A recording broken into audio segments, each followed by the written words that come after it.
Good morning बेटा।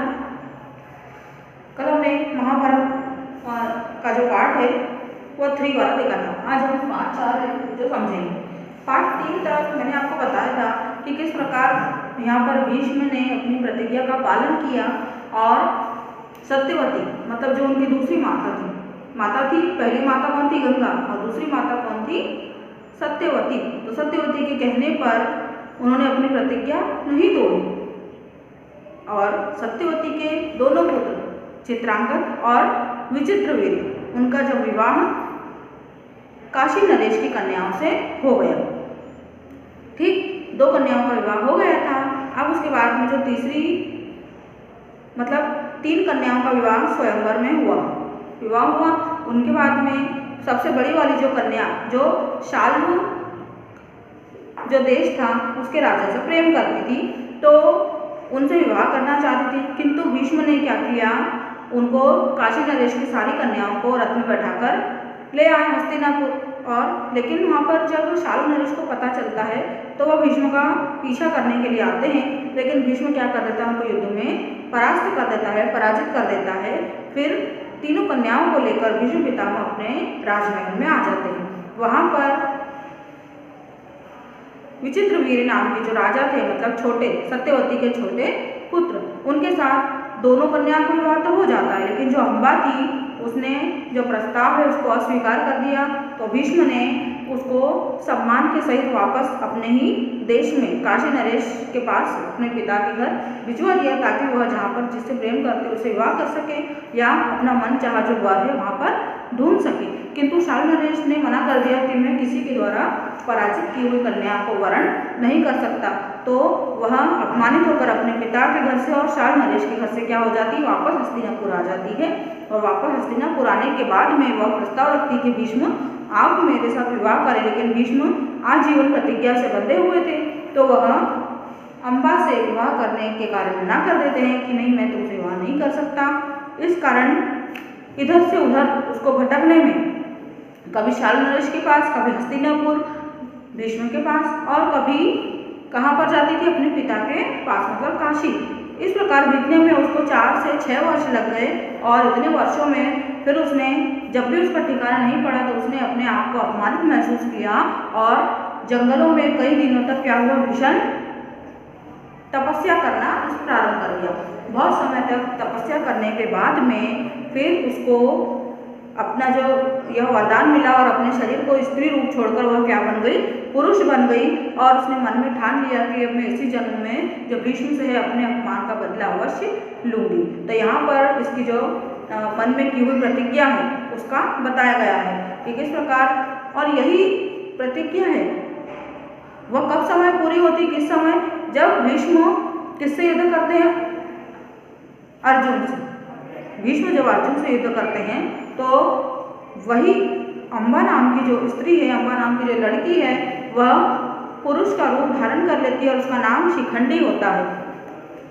तो उसका जो स्वरूप है वह आधा स्त्री और आधा पुरुष का उस समय होता है। तो भीष्म क्या करते हैं, अपनी शक्ति से, अंतरात्मा से उसको पहचान लेते हैं और उसके ऊपर तीर नहीं चलाते, युद्ध में बाण नहीं चलाते और उसके सामने हथियार डाल देते हैं। और इस मौके का फायदा उठाकर जो अर्जुन है भीष्म पितामह को तीरों से घायल कर देता है। तो यहाँ पर जब अम्बा अपमानित हो जाती है तो तपस्या करने के लिए जब जाती है तो परशुराम के आश्रम पर पहुँचती है। परशुराम को वह सारी अपनी व्यथा है, जो पीड़ा है वो सुनाती है। परशुराम भीष्म से युद्ध करने के लिए आते हैं जैसे आपको यहाँ पर दिया है, लेकिन परशुराम क्या होते हैं, अंत में पराजित हो जाते हैं और वह भी अपमानित होकर चले जाते हैं और अंत में वह भी बोलते हैं कि इसका जो बदला है मैं अवश्य लूँगा, है ना। परशुराम भी यहाँ से चले जाते हैं। अब आज हम पार्ट 4 देखते हैं। पार्ट 4 में देखिए विदुर। अब जब क्या हुआ, चित्रांगद बड़ा बेटा युद्ध में मारा गया, वह बचा नहीं। विचित्रवीर्य उनके कितने, 2 रानियाँ, अंबिका और अंबालिका। अंबा तो पहले चले गई वन में तपस्या करने के लिए, अब अंबिका और अंबालिका बची। तो विचित्रवीर्य क्या करते थे, हमेशा बीमार रहते थे। बीमार रहने के कारण उनके जो है कोई भी पुत्र नहीं हुए, दोनों रानियों से कोई भी पुत्र नहीं हुए। तो एक दिन क्या होता है, यहाँ पर देखिए, राजा विचित्रवीर्य की रानी अंबालिका की दासी की कोख से धर्मदेव का जन्म हुआ। मतलब सत्यवती ने क्या किया, अपने कुल के गुरु जो व्यास मुनि थे ना, व्यास मुनि को राज दरबार में बुलाया और उनको कहा कि आप रानियों को ऐसा आशीर्वाद दे ताकि वह तेजस्वी पुत्रों को क्या करे, जन्म दे सके। लेकिन विचित्रवीर्य के कमजोरी के कारण, और हम बोल सकते हैं कि वह क्या रहते थे, अधिकतर ही बीमार रहते थे, तो इसलिए व्यास के द्वारा उनको यह एक तेज प्रदान किया गया और ऐसा आशीर्वाद दिया गया दोनों रानियों को, किसको, अंबिका और अंबालिका को। तो वह जो तेज था, ऋषि का जो तेज था, वह एक दोनों तो सहन नहीं कर पाई, दोनों रानियां जो है सहन नहीं कर पाई। तो एक रानी को जो पुत्र है वो अंधा हुआ और दूसरे का जो पुत्र हुआ हमेशा कैसा रहता था, बीमार रहता था, ऐसा बीमार पुत्र पैदा हुआ। और जब व्यास ऋषि क्या कर रहे थे, अपना आशीर्वाद दे रहे थे, तो उसी समय एक दासी क्या हो गई, वहाँ से गुजर गई। तो दासी के ऊपर भी जो है वह तेज या प्रकाश जो है ऋषि का आशीर्वाद है वो उसके ऊपर भी पड़ा। तो उनसे जो है धर्मदेव, यहाँ पर आपको क्या बोला गया है, जो विदुर के नाम से प्रसिद्ध हुए विदुर का जन्म हुआ। तो आया समझ में आपको किस प्रकार से। देखिए, राजा विचित्रवीर्य की रानी अंबालिका की दासी से धर्मदेव का जन्म हुआ। यही धर्मदेव आगे चलकर विदुर के नाम से प्रसिद्ध हुए। और विदुर जो थे अत्यंत कैसे थे, ज्ञानी थे। उनकी ज्ञान की बातें जो है हम आज भी सीखते हैं और पढ़ते हैं। जिन्हें क्रोध है छू भी नहीं सकता था। उनका ज्ञान देखकर भीष्म ने उन्हें धृतराष्ट्र का क्या बना दिया, प्रधानमंत्री बनवा दिया। अब धृतराष्ट्र तो नेत्रहीन थे, थोड़े दिनों तक शासन किया क्या उन्होंने, नहीं किया। अभी तो फिर वो बालपन में ही थे, बच्चे थे। जब धृतराष्ट्र अपने पुत्र दुर्योधन को जुआ खेलने की अनुमति दे रहे थे, तब विदुर ने उन्हें हर प्रकार से समझाने की कोशिश की कि महाराज, ये जो जुआ है वो अच्छा नहीं है, यह एक न एक दिन किसी दिन पराजय का कारण बनेगा और इससे सर्वनाश हो जाएगा। किंतु धृतराष्ट्र अपने पुत्र मोह के कारण दुर्योधन को मना नहीं कर सके। मना किया, लेकिन दुर्योधन भी उतना ही हठी और जिद्दी था और उसने अपने पिता की बात नहीं मानी। अब देखिए, धर्मवीर युधिष्ठिर, विदुर की बात से प्रभावित धृतराष्ट्र ने दुर्योधन को अकेले में बुलाकर समझाया। विदुर ने जब समझाया धृतराष्ट्र को, धृतराष्ट्र तो मान गए, लेकिन अपने पुत्र दुर्योधन को भी समझाया और उसी सही रास्ते पर लाने का प्रयत्न किया, परंतु वह नहीं माना। धृतराष्ट्र दुर्योधन से बहुत प्रेम करते थे। इसी बात का फायदा उठाकर दुर्योधन ने उनकी बात नहीं मानी और युधिष्ठिर को जुआ खेलने का न्योता दिया। अब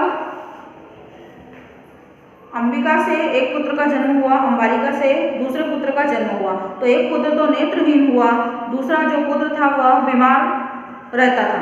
ऐसा हुआ कि वह हमेशा बीमार रहता था। अब धृतराष्ट्र नेत्रहीन थे, उनको तो राजा नहीं बनाया जा सकता था। जब बच्चे खेलते खेलते बड़े हुए तो धृतराष्ट्र तो नेत्रहीन थे, तो उनको राजा नहीं बनाया गया। हम इसमें आगे के पार्ट में जो आपको कहानी बताई गई उसको हम देखते हैं। पहले हम ये देख लें कि आपको पार्ट 4 में विदुर में जो दिया गया है कि विदुर इतने नीतिवान थे, नीतिज्ञ थे और महान राजनीतिज्ञ भी उनको कहा जा सकता है, कुशल प्रशासक। सभी प्रकार के जो गुण थे उनमें विदुर में थे।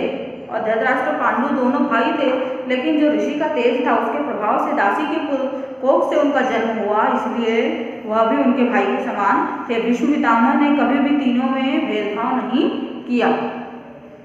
भले ही वो दासी के घर उन्होंने जन्म लिया, लेकिन फिर भी जो उनका लालन पालन पोषण राजमहल में रहना सभी पुत्रों के समान था। और पुत्र जब शिक्षा प्राप्त कर रहे थे, धृतराष्ट्र और पांडु बाल्यावस्था में जब शिक्षा प्राप्त कर रहे थे, तब भी जो विदुर है, भीष्म ने विदुर का भी पूरी तरीके से ध्यान रखा और आगे चलकर धृतराष्ट्र और पांडु के बराबर आसन पर वह इसीलिए बैठे और उनको प्रधानमंत्री भी इसीलिए बनाया गया।